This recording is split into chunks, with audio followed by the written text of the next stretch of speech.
in my life as a master's student sa episode na ito.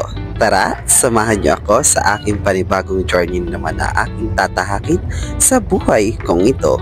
Ganap na alas 7 ng umaga ay bimahin na ako kasama aking co-teacher, Ma'am Morena, at kami papunta sa Iriga kung saan kami mag-enroll ng masteral at may kasama din kami nag-aantay din sa Anayan, si Ate Christy, ang isa ding teacher at classmate ko ng college kung saan makikita naman sa video kung gaano kami kadaldal at pag kami magkasama at ngayon lang kami naman nagkasama dahil alam mo na, busy sa work at may kanya-kanya naman ganap na.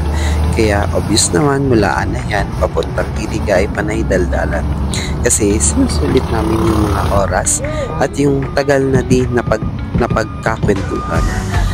Dami nga kami napagkwentuhan kahit nga kung sino-sino na lang napunta sa love life at syempre yung plano din sa future kung baga hindi maiwasan mapagkwentuhan.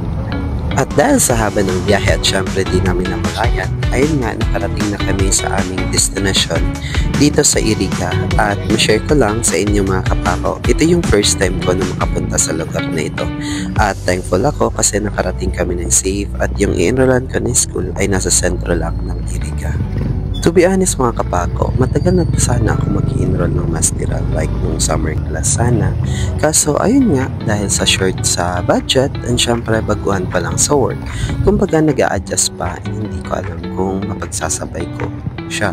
And thankful naman ako kasi dito sa unit, kahit malayo siya, yun yung setup ng class is weekend. And sakto naman sa work ko kasi weekend wala naman akong klase at tinuturuan. Kaya ayun, hinab ko na kumbaga. Kasi yun yung talaga yung hinahanap ko sa pag-aaral ng masteral. Yung hindi yung masasagasaan yung work ko and then yung pag-aaral ko ng masteral para kumbaga makakapokus kumbaga sa bawat isa. Kaya sa puntong ito, nasa loob na kami ng University of Northern Eastern Philippines o mas kilala sa tawag na UNEP. At kung makikita mo talaga, malawak at malakik siyang universidad na kung saan mula ata sa elementary, high school, college hanggang graduate school meron sila. Kaya malaki din yung population nila dito. At sa punto nga ito is pumunta kami agad sa guidance office kasi yun yung unang step para mag-enroll and dun i-check yung mga requirements mo kung kompleto and kailangan kasi 3 copies of each of documents and ipa-flash ko na din sa screen na ito mga kapako yung mga need na requirements para if want mo mag-enroll ng masteral may idea ka na sa mga kakailanganin ng requirements dito at yung mga step din sa pag-enroll. And after dun is magpuproceed ka na sa graduate school building which is sa kabilang building nung guidance office. Pero bago kami pumunta doon is napahinto kami konti kasi nanood kami ng drills ng mga majorettes and bands and platoon at tatawag yan. Basta correct me na lang kung mali ako kapako. Haha, char!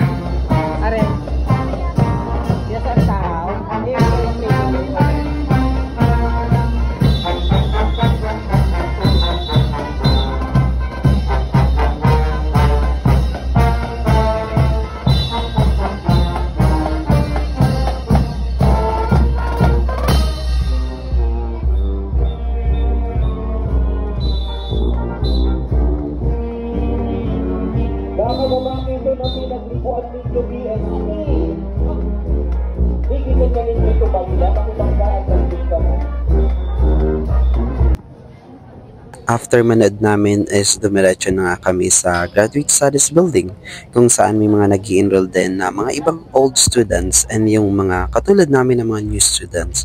And ayun nga, nagpatulong kami dun sa kasamahan namin kay Ate Christy and thankful naman kami kasi inassist kami nung nasa front desk at binigyan kami ng form which is mag-fill up kami ng information and also yung mga subject na iti-take up namin.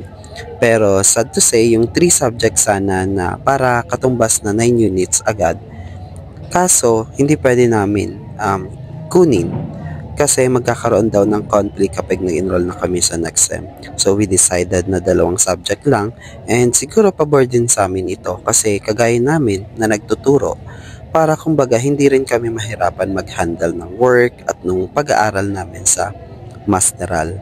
At makikita mo naman dyan ay pinag-iisipan namin talaga kung alin yung kukunin namin na subject ni Ma'am Morena. Kasi we decided naman na para magkaklase kami. And syempre, para if may concern kami, may mapagtanungan kami sa bawat isa.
Pagkatapos namin mag-fill up sa graduate studies at project nung nasa front desk, ay pupunta naman kami sa kabilang building, which is nandun yung cashier kung saan magbabayad kami ng tuition namin. Ako, dahil inisip ko isahan na lang yung bayad, so binayad ko na lahat, which is almost 10k lang yung 6 units and may discount siya. Pero if installment naman, need mo magbayad ng 3k as down payment, and every exam is need mo magbayad ng balance mo until ma-fully paid mo siya. So, madalian lang naman yung naging transaction namin sa pagbabayad. Unlike before, nung past studies ko, nung college, naabutin ka ng siyam-siyam. And yung nagandahan ko dito, kasi hindi hassle yung naging pag-process namin dito nung pag-enroll namin ng masteral. Ngayon, nakabayad na tayo ng tuition fee natin and now maghahanap tayo ng nagpapotocopy kasi babalik tayo ng cashier at graduate studies para ibigay yung copy na yon. And mabuti kasi paglabas mo ng UNAP campus is meron namang mga computer shop sa tabi-tabi lang kaya hindi naman kami nahirapan kumbaga. Kaya after nun is agad kami bumalik sa school para ibigay yung copy kasi magla-lunch break na sa puntong yan. And yun nga, naipasa namin. Kaya natapos kami ng pag-enroll sa ganap na alas 12 ng tanghali. Tapos na kami niyan. Diba, ang dali lang, walang halos pagod kumbaga. And pahirap sa pag-enroll kasi malaking tulong din kasi meron kasi kami kasama na nag-aaral na dyan, which is si Ate Christy nga. So, alam na yung pasikot-sikot. Kasi kung kami lang ni Ma'am Morena, ay wala. Baka talaga panay tanong and abutin kami maghapon kasi sa laki ng UNAP na yun. Finally, enrolled na kami pero bago matapos yung araw na ito, syempre may mga picture-taking moment kaya naman nag-picture kami niyan sa UNAP statue at yung UNAP standee as remembrance namin dyan.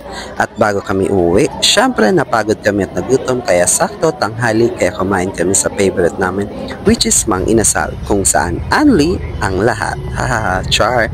Kaya dito na nagtatapos ang mini vlog kong ito. Salamat sa panonood at see ya sa next vlog ko. This is Nol Rongab Sabuco, your LPT CSPD 907 Grantes, and now your soon-to-be Master's Degree graduate nyo mga kapako. Bye-bye!